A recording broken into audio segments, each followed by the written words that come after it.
Hello बच्चों, आज मैं बात कर रहा हूँ चैप्टर नंबर 6 इलेक्ट्रोमैग्नेटिक इंडक्शन। ये काफ़ी इम्पोर्टेंट चैप्टर है और इससे क्वेश्चन आप ज़्यादा से ज़्यादा पूछे जाते हैं। दूसरी बात ये है कि इसमें कोई भी टॉपिक डिलीट नहीं किया हुआ है। जैसे 2024 के लिए कुछ टॉपिक डिलीट किया है, तो इसमें से कोई भी टॉपिक डिलीट नहीं किया है ना। जो पहले आप पढ़ते थे वो टोटल पढ़ना है। तो सबसे पहले हम लोग जो क्वेश्चन की शुरुआत कर रहे हैं, यहाँ पर जो क्वेश्चन है मैग्नेटिक फ्लक्स से पहले समझते हैं क्वेश्चन क्या है। A square loop of side 1 metre and resistance 1 ohm is placed in a magnetic field of 0.5 tesla full stop. If the plane of the loop is perpendicular to the direction of magnetic field, the magnetic flux through the loop is. तो आपको निकालना है flux, निकालना है, सीधी सी बात है। तो यहाँ थीटा इज इक्वल टू कितना है, 0 डिग्री है ना। थीटा जो दिया हुआ है वो 0 डिग्री दिया हुआ है। मैग्नेटिक फील्ड आपको दिया हुआ है वो है 0.5 टेस्ला और एक स्क्वायर लूप है,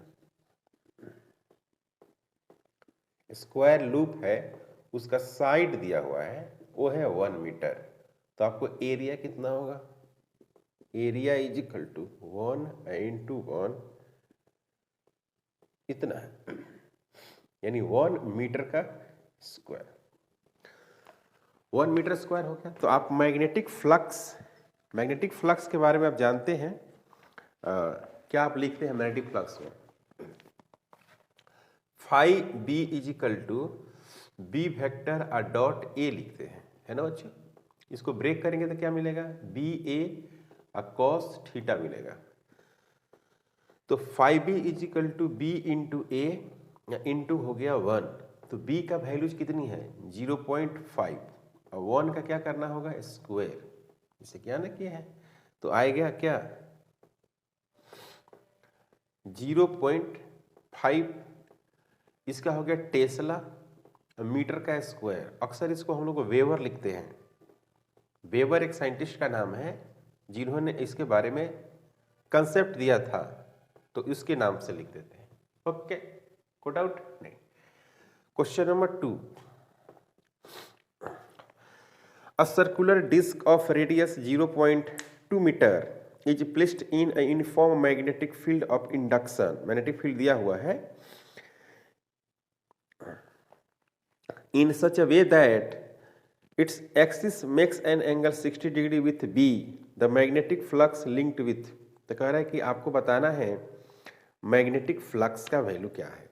तो यहाँ पर देखो भाई, मैग्नेटिक फील्ड का यूनिट दिया हुआ है नया, एक टेस्ला यूनिट होता है, लेकिन यहाँ पर दिया हुआ है 1/पाई वेबर पर मीटर का स्क्वायर। ये भी यूनिट होता है मैग्नेटिक फील्ड का। अभी कैसे होता है यहाँ पर आप देख सकते हैं, फाइव बी बराबर क्या होता है बच्चों, फाइव बी बराबर बी इंटू ए होता है ना।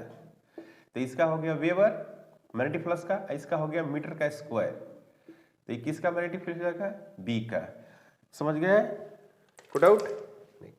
तो इस तरह से हम लोग मैग्नेटिक फील्ड का यूनिट और भी लिखते हैं। तो ये हो गया मैग्नेटिक फील्ड। और क्या है, रेडियस दिया हुआ है, रेडियस ऑफ द डिस्क दिया हुआ है, रेडियस ऑफ डिस्क 0.2 मीटर है बच्चों, 0.2 मीटर। तो एरिया तो आप समझ ही रहे हैं क्या होगा इसका। और थीटा इज इक्वल टू दिया हुआ 60 डिग्री, 60 डिग्री से एंगल बना रहा है, दोनों के बीच का एंगल 60 डिग्री है विथ बी वेक्टर। तो मैग्नेटिक फ्लक्स आपको बताना है, काफी सिंपल है। Phi B is equal to B vector dot क्या ए वेक्टर, इसको क्या लिखेंगे बच्चों, बी ए कॉस थीटा। तो ये हो गया 5b। तो 5b is equal to B, 5b is equal to हो गया b, b आपको ये रहा। तो ये हो गया 1/पाई, यहाँ पर क्या हो जाएगा बच्चों, pi R square into cos 60 degree. तो एक पाई से एक पाई कट जाएगा और रेडियस कितना था 0.2, तो 0.2 और फिर 0.2 और कॉस 60 का वैल्यू 1/2। तो ये और ये कैंसिल हो जाएगा। तो ये हो गया 0.1 और फिर हो गया 0.2। तो ये हो गया 0.02 वेबर, इतना आंसर होगा। ये हो गया आपको 5b का मान। सही समझे आप, ओके। तो अगर पहला का ऑप्शन अगर देखा जाए तो आपको बी मिलता है, अगर दूसरा का ऑप्शन अगर आप देखेंगे तो आपको सी मिलेगा। क्वेश्चन नंबर 3 जो है वो फैराडे लॉ से है। और शुरू का 2 क्वेश्चन जो हमने सोल्व किया है वो मैग्नेटिक फ्लक्स से था। तो फैराडे लॉ ऑफ इंडक्शन क्या कह रहा है, देखिए क्वेश्चन है a big circular coil of 1000 turns and average radius 10 metre is rotating about its horizontal diameter of 2 radian per second. If the vertical component of the earth magnetic field at that place is 2 into 10 to the power minus 5 Tesla, okay, and electrical resistance of the coil दिया हुआ है 12.56 ampere sorry ohm, then the maximum induced current in the coil is, आपको maximum current आपको बताना है। तो सबसे पहली बात ये हो गया कि फ्लक्स जो होता है फाई बी वो होता है बी इंटू ए, इसको ब्रेक करेंगे B A cos theta, theta को हम ब्रेक करेंगे तो omega is equal to theta बटे क्या होता है टी होता है, तो theta is equal to omega into T हो जाएगा। तो जो फाई बी है वो B A cos omega T होगा। तो फैराडे लॉ से फैराडे लॉ क्या होता है फैराडे लॉ से, ईएमएफ जो होता है ईएमएफ वो minus D phi B upon D T होता है। तो ये हो गया आपको माइनस, ये हो गया डी अपन डी टी, ये हो गया क्या B A cos omega T ऐसे होगा। तो यहाँ पर हो गया माइनस ए, यहाँ पर बी और डी अपन डी टी और कॉस ओमेगा टी। इसको डिफ्रेंशिएट करेंगे तो कॉस का माइनस साइन हो जाएगा, यानी ए बी ओमेगा और साइन ओमेगा टी। ईएमएफ ये है फॉर 1 टर्न्स के लिए। नाउ फॉर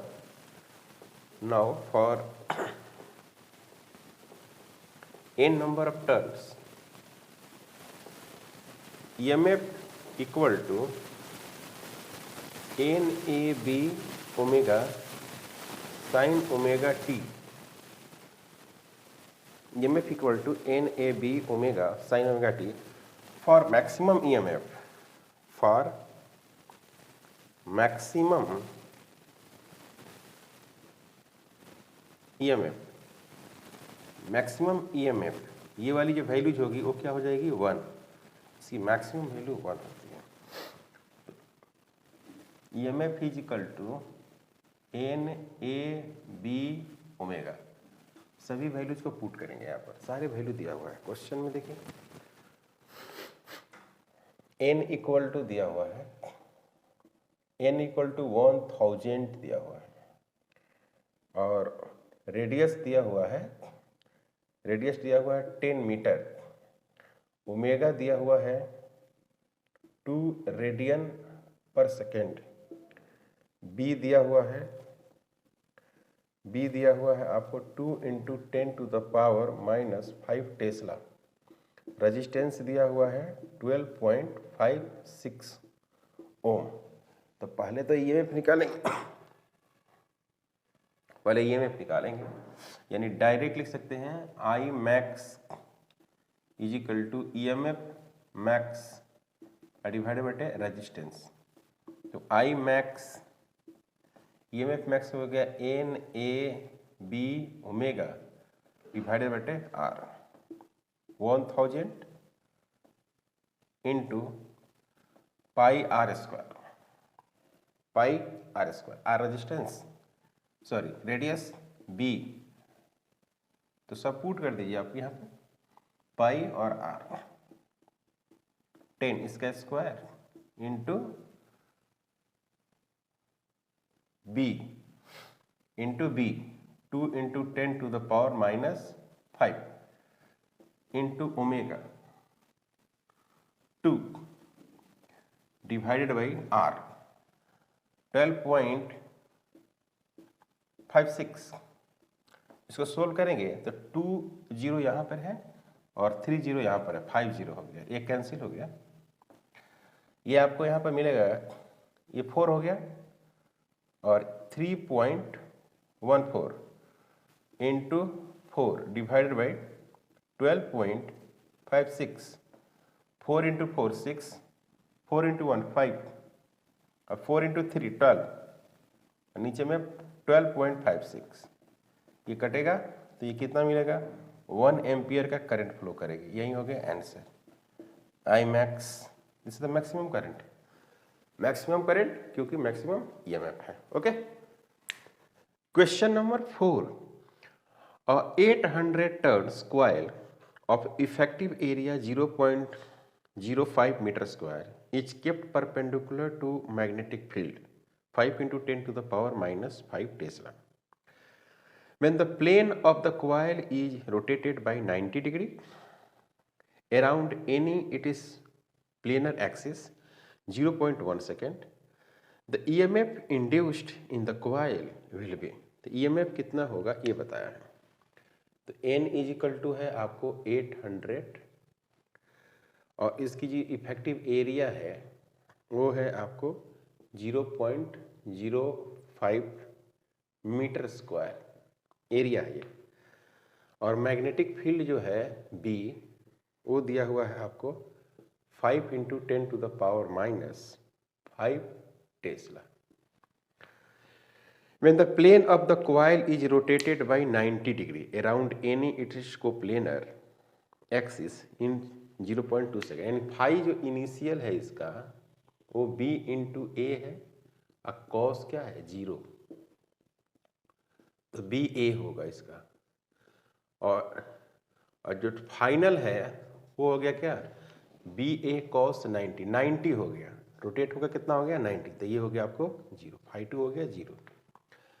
तो EMF is equal to delta T भी दिया हुआ है, डेल्टा टी दिया हुआ है 0.1 सेकेंड। तो EMF is equal to delta phi B divided बटे डेल्टा टी। तो इसमें लिखेंगे क्या हम लोग, फाई 2 इतनी negative sine, phi 2 minus phi 1 divided बटे डेल्टा टी। ओके, तो यहाँ पर हो गया EMF equal to minus 0 minus B into A into number of turns, number of turns भी यहाँ पर है। ओके, डिवाइडेड बटे 0.1, तो ये प्लस हो जाएगा। B का वैल्यू है 5 into 10 to the power minus 5 into area है 0.05 और N है 800 डिवाइडेड बटे 0.1। ठीक है, तो ये ऊपर चला जाएगा तो 10 टू द पावर ये 3 0 हो जाएगा, 2 0 यहाँ से, 1 यहाँ से कटेगा। 5 into 10 to the power minus 4 into 5 into फिर 8, तो 8 इंटू ये 40 हो जाएगा, 40 into 5 into 10 to the power minus 4, ये हो गया 200 10 टू द पावर माइनस 4, तो ये हो गया 2 into 10 to the power minus 2 volt. यही हो गया आंसर। और ऑप्शन में देखेंगे तो आपको मिलेगा, ऑप्शन अगर आप देखेंगे तो EMF equal to, EMF equal to हो गया 0.02 वोल्ट, यही है आंसर। और A है, ऑप्शन में देखेंगे तो क्या है A। क्लियर। 5 नंबर देखिए, A uniform magnetic field is restricted within a region of radius r. The magnetic field changes with the time at the rate dB upon dt. Loop first of radius capital R greater than small r enclosed a region R, and loop 2 of the radius are outside the region the magnetic field shown in the figure then the EMF is generated। देखिए यहाँ पर जो है पहला जो diagram है, first diagram कुछ ऐसा है और इतना ही में मैग्नेटिक फील्ड दिया हुआ है, आउटसाइड में नहीं दिया है। देखें तो इसकी रेडियस कैपिटल आर है, ये पॉइंट जो है आउटसाइड हो सकती है, सतह पे हो सकती है और इनसाइड हो सकती है। एक दूसरा डायग्राम है, तो इसमें जो है टोटली क्या है, मतलब कि जो मैग्नेटिक फील्ड जीरो है, अंदर मैग्नेटिक फील्ड नहीं है, यहाँ पर आपको अंदर में है। ये लूप 1 है और ये लूप 2 है। तो कह रहा है कि आपको ईएमएफ निकालना है। तो ईएमएफ बराबर होता क्या है, ईएमएफ इजिकल टू जो होता है वो minus D phi B divided बटे डी टी। इसको क्या लिख सकते हैं, minus D upon D T और बी इंटू ए। तो EMF is equal to minus A D B upon D T, ऐसे हो सकता है। तो यहाँ पे तो मैग्नेटिक फील्ड वेरी कर रहा है, क्योंकि यहाँ पे देखिए मैग्नेटिक फील्ड है, बाकी में क्या हो गया, जीरो हो गया। तो यहाँ तक होगा, देख रहे हैं यहाँ तक आपको मैग्नेटिक, यहाँ तक मैग्नेटिक फील्ड है, मतलब कि कैपिटल आर तक मैग्नेटिक फील्ड है और उसके बाद क्या कर रहा है, मैग्नेटिक फील्ड घट रहा है, मतलब कि मैग्नेटिक फील्ड कांस्टेंट हो जा रहा है। आप ऐसा कर सकते हैं कि मैग्नेटिक फील्ड जो है वो क्या हो रहा है, कांस्टेंट हो रहा है। तो इसमें मैग्नेटिक प्लस, यानी कहने का मतलब है कि आप यहाँ पर लिख सकते हैं माइनस पाई आर स्क्वायर और D B upon D T. ये हो गया आपको पहला में, मतलब कि EMF 1 अगर आप बात करेंगे तो माइनस पाई आर स्क्वायर और D B upon D T आप लिख सकते हैं। EMF 1 डायरेक्टली प्रोपोर्शनल आर का स्क्वायर है ना, EMF 1 डायरेक्टली प्रोपोर्शनल आर का स्क्वायर। सेकेंड में लिखेंगे E2 तो minus D phi B divided बटे डी टी, इसको लिखेंगे minus D upon D T और यहाँ पर लिखेंगे b इंटू ए। तो ए तो बाहर हो ही जाएगा, कोई दिक्कत नहीं, ए बाहर हो जाएगा, माइनस ए और D B upon D T. तो इसमें है कि चारों तरफ क्या है, जीरो ही वैल्यूज है, मैग्नेटिक फील्ड है ही नहीं। तो आप लिखेंगे क्या, माइनस ए इंटू जीरो, तो ये हो गया जीरो। मैंने EMF 2 में वैल्यूज होगा जीरो और EMF A में जो वैल्यूज होगा, मैंने फर्स्ट वाला में ये इतना आएगा और सेकेंड वाला में जीरो होगा, है ना, क्लियर। तो ऑप्शन में अगर 5 का ऑप्शन देखते हैं तो डी में ऐसा ऑप्शन है कि EMF 2 का वैल्यू जीरो है और EMF 1 का जो वैल्यू है वो minus pi R square D V upon D T है। तो इसका जो आंसर होगा वो क्या होगा, डी होगा, है ना, डी ऑप्शन इसका करेक्ट है, यही आंसर होगा, एक ये रहेगा, है ना। 6 में a coil of resistance 400 ohm is placed in a magnetic field. If the magnetic flux phi b linked with the coil varies with the time t second, phi is equal to 50 t square plus 4, the current in the coil at t बराबर 2 second. phi is equal to जो है 50 t का square plus 4 ऐसे दिया हुआ है। t is equal to 2 second, t is equal to 2 second. तो यहाँ पर क्या है, r इज इक्वल टू जो है, r इज इक्वल टू वो है आपको 400 ओम। करंट निकालना है, रेजिस्टेंस दिया हुआ है तो पहले EMF निकालें। EMF इज इक्वल टू जो होता है minus D phi B upon D T. तो फाई आपको दिया हुआ है तो minus D upon D T, 50 T square plus 4, तो ये हो गया माइनस 50 इंटू 2t प्लस 0, तो minus 100 into T, EMF equal to 100t। तो at t is equal to 2 second, EMF is equal to -100 into 2, यहाँ पर हो गया -200 वोल्ट। तो आई आपको कैलकुलेट करना है, तो I is equal to EMF डिवाइडेड बटे R, -200 का मॉड डिवाइडेड बटे R 400। तो I इक्वल टू आया 0.5 एम्पियर और यही हो गया आंसर, मतलब ऑप्शन ए है। Question number 7, A conducting circular loop is placed in uniform magnetic field B is equal to 0.025 Tesla with its plane perpendicular to the loop. The radius of the loop is made to shrink at a constant rate 1 mm per second. The induced EMF when the radius is 2 centimeter. B आपको दिया हुआ है यहाँ पर 0.025 Tesla, dr upon dt rate of change of radius ये हो गया 1 mm पर सेकेंड, ऐसे यानी 1 इंटू 10⁻³ मीटर पर सेकेंड ऐसे दिया हुआ है,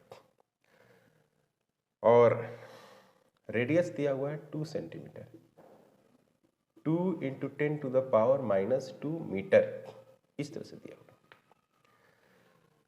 तो आपको बताना है कि इसमें इंड्यूस्ड EMF कितना होगा। इंड्यूस्ड EMF तनाव 5E जो होगा, 5E को क्या होगा, B इंटू ए होगा।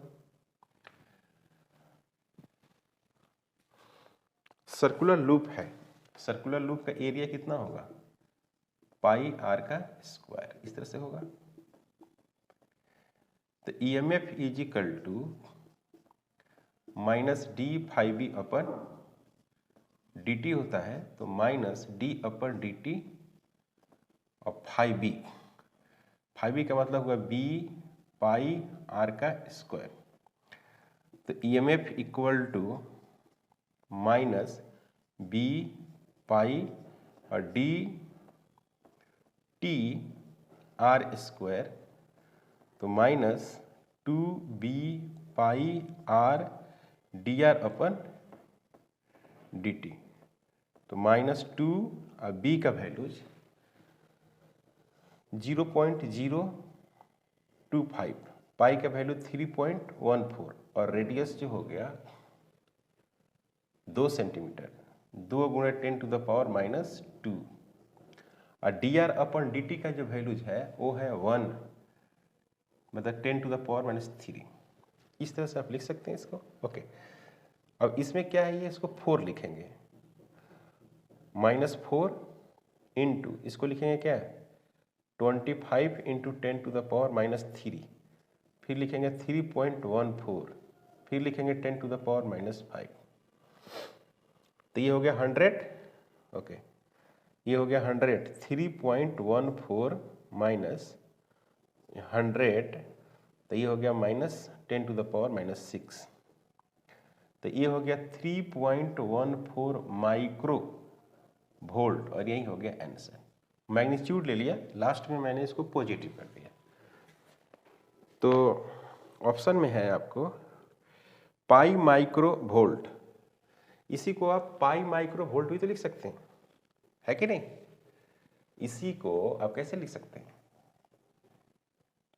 आप लिखे हुए हैं EMF is equal to 3.14 into 10⁻⁶ volt, इसी को लिख लेंगे, इसको पाई लिख देंगे, इसको माइक्रो लिख देंगे, है ना, वोल्ट। ये हो गया answer.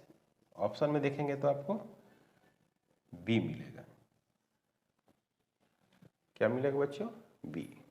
Okay, question number 8, a rectangular, a square, a circular and an elliptical loop all in xy planes are moving out of uniform magnetic field with a velocity V vector V I cap. The magnetic field is directed along negative z axis direction. The induced EMF during the passes of these loops out of the field region will not remain constant. सवाल समझे? सवाल ये है कि यहां पर एक square है,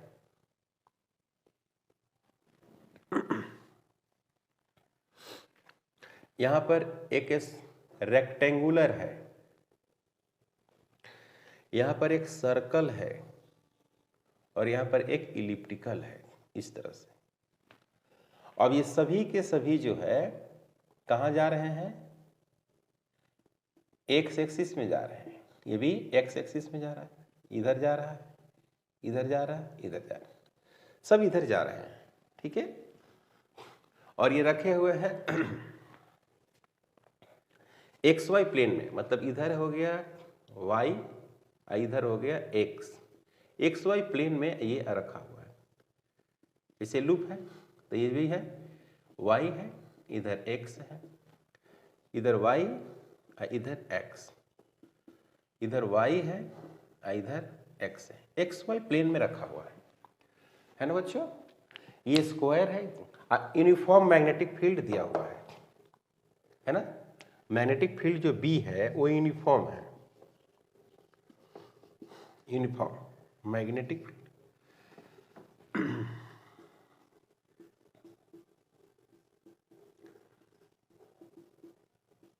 यूनिफॉर्म मैग्नेटिक फील्ड दिया हुआ है। तो सवाल ये है कि जब ये यूनिफॉर्म मैग्नेटिक फील्ड दिया हुआ है तो इसका फ्लक्स वेरी कर रहा होगा, तो किसका फ्लक्स कांस्टेंट वेरी कर रहा है? Which shape having constant change of magnetic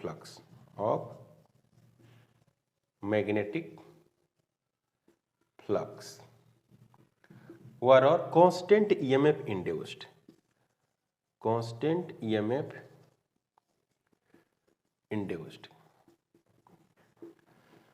मतलब ये है, देखिए जैसे स्क्वायर है तो स्क्वायर में तो ये देखिए, जैसे सपोज दैट कि मान लीजिए कि इतना ये चला, इतना फिर आगे चल के इतना चला, तो ये कांस्टेंट में चला। जैसे मान लीजिए कि 1 सेकेंड में ये वाला पार कर गया, ये वाला एरिया, फिर 1 सेकेंड में ये वाला पार किया, फिर 1 सेकेंड में ये वाला पार कर गया, तो ये कांस्टेंट हुआ, कांस्टेंट ईएमएफ इंड्यूस हुआ इसमें।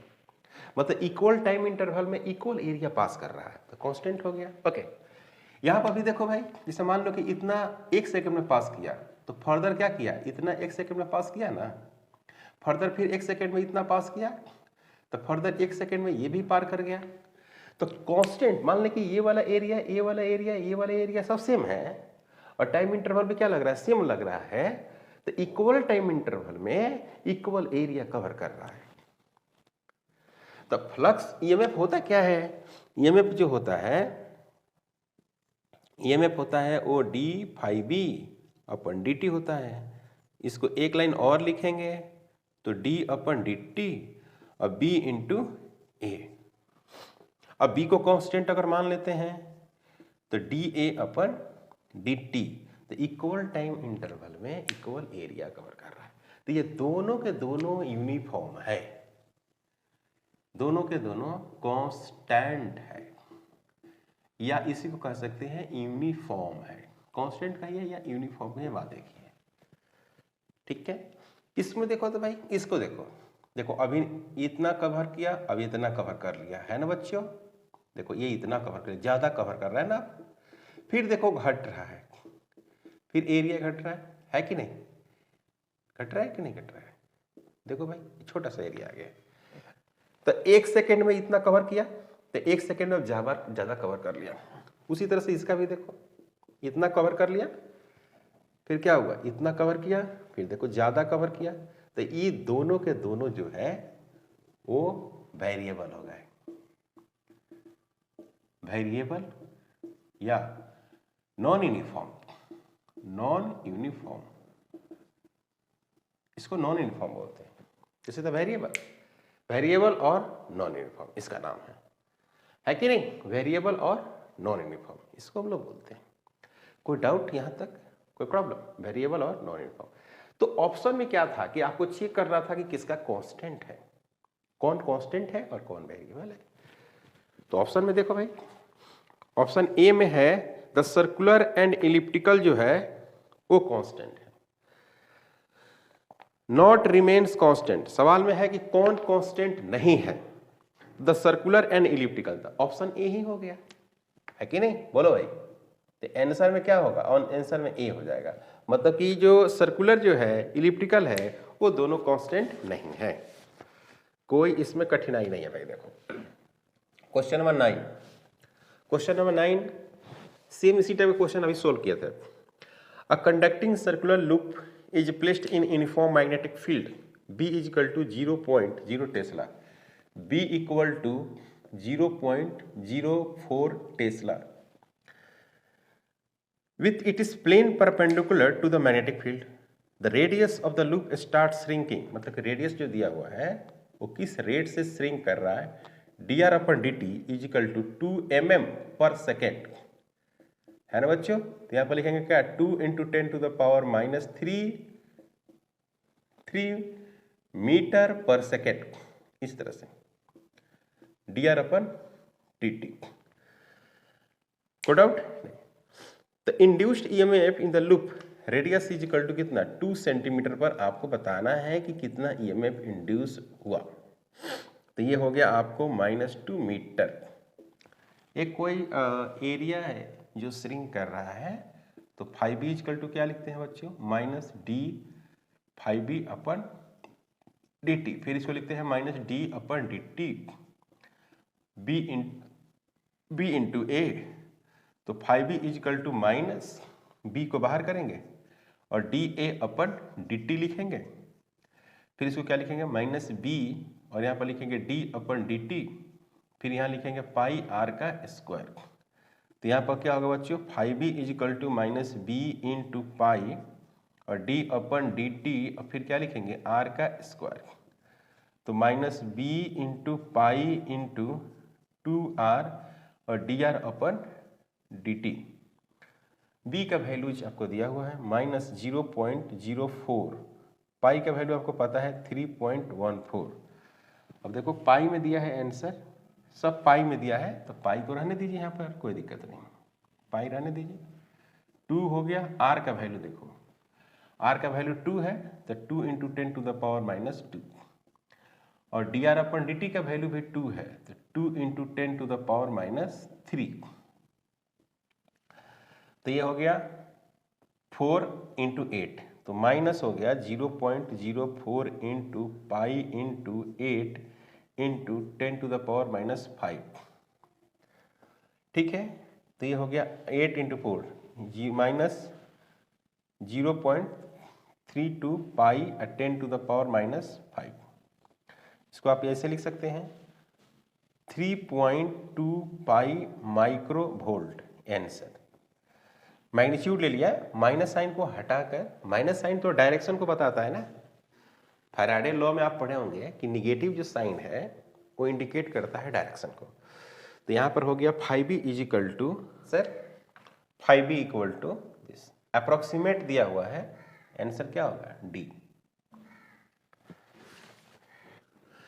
Question number 10, as a result of change in magnetic flux linked with the closed loop as shown in the figure, an EMF V volts is induced in the loop.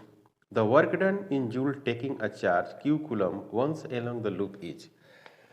सबसे पहली बात कि इस तरह के कोई लूप है, इसको कंप्लीट अगर आप सर्कल करेंगे तो इसमें मैग्नेटिक फील्ड है, मैग्नेटिक फील्ड है तो क्या करेगा,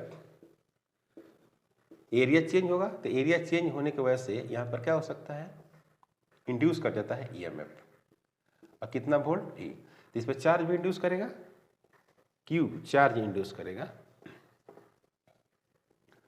चार्ज इंड्यूस्ड। तो बैटरी के द्वारा वर्क डन कितना होगा, W = Q × V। यही होगा आंसर। तो ऑप्शन क्या होना चाहिए? ए, ऑप्शन ए।